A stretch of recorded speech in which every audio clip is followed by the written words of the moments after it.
Anthony Jackson was one of those rare musicians who changed the sound of modern music forever.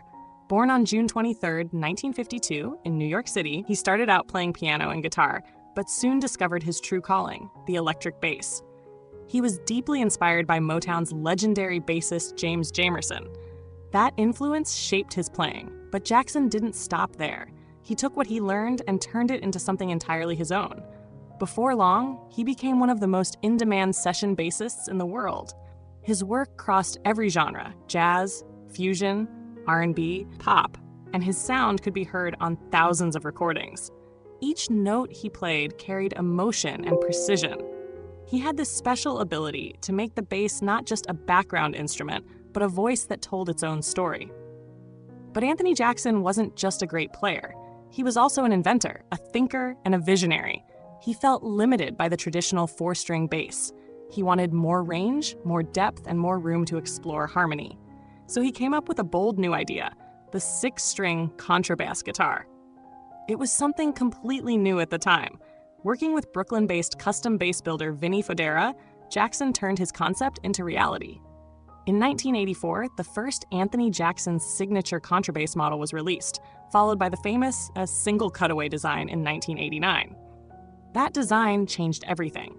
It redefined how the bass could look, sound, and function.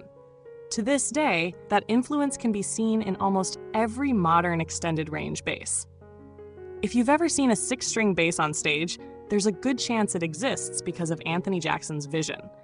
His playing, too, became legendary. You've probably heard him without even realizing it. That iconic phaser-soaked bass intro on "For the Love of Money" by the OJs? That was Anthony Jackson.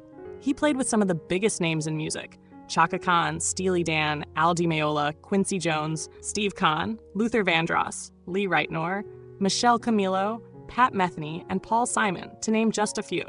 Everywhere he went, his sound stood out. His lines were powerful, melodic, and full of soul.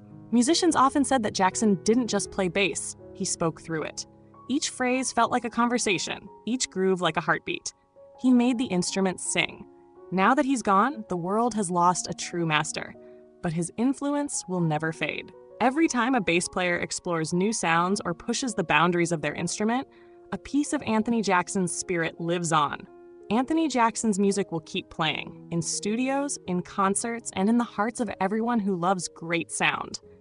He may have left this world at 73, but his legacy is timeless.